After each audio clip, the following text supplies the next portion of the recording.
Will Smith actually used to live behind my house. I've had the pleasure of knowing his son and his daughter very well, and we did Men in Black 3 with him. I believe whatever he felt that he did, he had the right to do. I also felt there were 3 losers in one fight. He didn't know, being Chris Rock.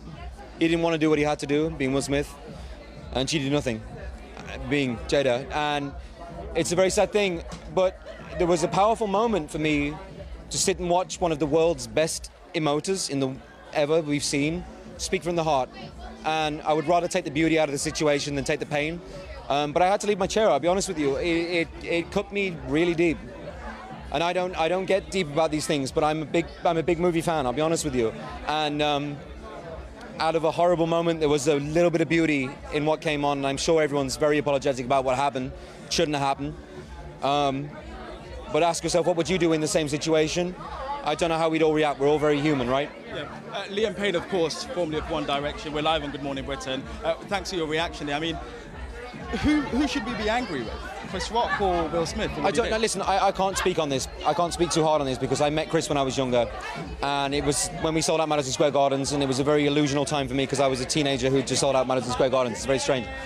And I sat with him and we spoke for 20-30 minutes, and he was lovely.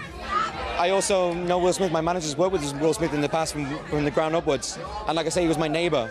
But like I say, for me, I don't have a dog in this fight. There were 3 losers in this fight. And what happened is very sad. I hope everybody's okay. Like, I really reach out to you guys. I hope you're okay. And I don't want to expand a situation that doesn't need to be expanded any further. I think we all know what happened. And like I say, let's take the beauty out of it. We got to watch the world's best emoter ever speak from the heart. I've seen him in every situation, in every film he's ever done. And when he cries, I cry. When he laughs, I laugh. And it's a beautiful moment. And he spoke from the heart. So let's just take the positive out of it. How should we move forward now, do you think? I think we go on and have a fantastic evening. I can't believe I'm in LA again for the first time since COVID. I'm sorry to make you guys jealous from home, but it's fantastic to be out here. I feel a very fortunate boy. I mean, I'm from Wolverhampton originally, and I was brought up very humble beginnings, and I'm at the Oscars. So anything can happen if you stick to it, guys, you know what I mean? Liam, it's incredible to see your journey from One Direction here in Hollywood. Our audience appreciate the time that you've taken to talk to us tonight. No, so thank you so much. And I can't believe how young you are. That's fantastic. We're both very young. Have a good evening, thank you. Back to you, Susanna. Good stuff. Noel, thanks very much indeed. Well, you know, Liam is, like everybody, struggling to explain it, interpret it. We've heard some justification of it. Look, assault is never okay. Will Smith clearly assaults Chris Rock on stage. What was the right reaction to a really unpleasant reference to Will Smith's wife's medical condition? She suffers from alopecia. Richard, you said that she's expressed before the fact that she was struck with fear when she knew that her hair was falling out. It's a horrible thing. We saw a moment of flawed humanity there. We saw a moment of flawed humanity. Yeah. Clearly what he did was wrong. Except that there's also a moment when he goes back and sits down and he shouts he's still angry. From his seat. So this is before it happens. This is before he goes up. Then Jada's face reveals that she's actually really upset by what he said. Will Smith goes up on stage, assaults Chris Rock. Chris Rock is left speechless until he then explains what happened. People thought it might be a stunt, but if you watch it back, you can clearly see, and they've admitted. Now, this is the point where Will Smith then says, keep my wife's name out your mouth! I'm going to, okay? Okay. Wow. Remonstrating with him, I can understand, and might have been the right thing to do in the circumstances, not go on stage and hit him across the face. I just think it's very easy to pass judgment on things like this. Can I just say, if it was my son at school and somebody made a joke... Because I thought what Liam Payne said was really interesting. He's a young lad who cries when Will Smith cries. He laughs when he's watched every film. There are boys who watch that sort... You know... This is my point about role modelling. But I think it's really interesting what he said, because I just looked at the time and it's 18 minutes past 7. An hour ago, I was like, oh, well, now that my son's woken up and is about to go to school, I'm thinking, I hope he doesn't see that. Isn't that interesting? So I'm thinking, because I would tell my son, he's 9 and a half, he does MMA, you know, listen... You've got to control your emotions. If somebody makes a joke, you walk away or you go and tell someone. Exactly. It's kind of crazy now to think that he would think that that's OK. Well, if somebody makes a joke, you're not defending yourself physically, are you? And that person hasn't thrown the first punch. Therefore, as a boy who's going out and growing to be a teenager eventually, and if we're going to you would need to teach boys to manage your emotions around violence, right? I find that's really interesting now. And also this point about I was defending her.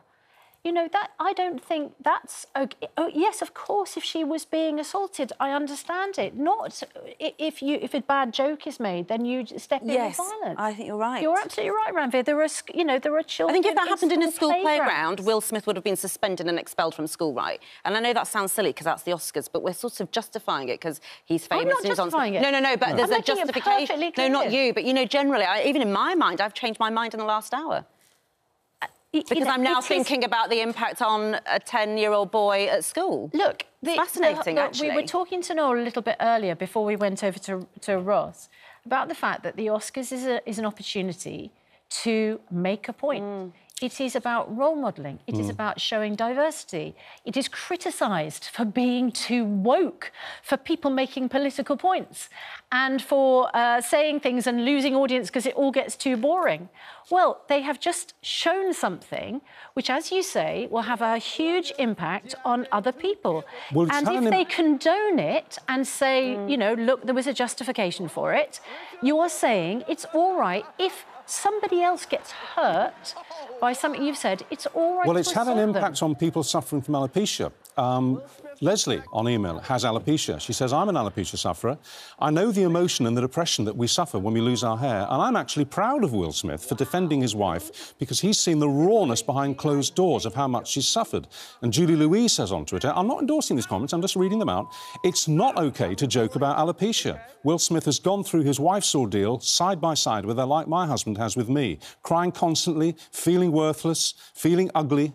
I just hope one good thing comes from this, and that's awareness of this dreaded disease. You see, I just think that Chris Rock wondered where angels fear to tread on this. OK, and we're being very judgmental. Understandably, that's our job. We're being very judgmental about a situation which is highly emotive, and you've just seen that from people who suffer from it. I've had alopecia. I've talked about it before. I did a big piece in the Mirror about it. I mean, you can't tell now, I have extensions in, but, like, I've had alopecia since my dad died, yeah. Do you still have it? Patches, yeah, but... I don't know. It's a really... I think the impact on, you know, young boys like Liam... I thought Liam Payne's interview was brilliant, what Noel just did there. I thought that, actually, I think he did explain it. I'm not being judgmental because it's my job, by the way. No. I'm being judgmental because I think... it's our job to say what we think. What he did was wrong. Yeah, that's what I meant. It's our job to say what we think. Yeah. I'm not sure what I think, as you can tell. Are you not sure what you think? I think that what he did was clearly wrong and was a criminal offence, although the police aren't going to prosecute. But I can understand the emotions that underpinned it. And I think it's very important to understand why people behave in the way that they do. And I think you just saw a human mistake unfurling on live global television there. And it's important to analyse it and not just say it was wrong, full stop, end of discussion, because people do make mistakes. They do things they shouldn't do. He shouldn't have done it. So you have to ask, why did he do it? And I think, as I say, Chris Rock was sticking his fingers, dabbling his fingers in the stuff of that couple's souls. Alopecia is a big deal in people's lives. Do you know what? I don't think it was the alopecia that made Will Smith do it. No? Because if you see his first reaction to the joke, he doesn't react in an angry way. It was his wife's reaction. It was his wife's reaction. Absolutely. So there's other things going on, and there's a lead up to this, which I think... He probably felt bad that he was laughing at the joke. Yeah. Yeah.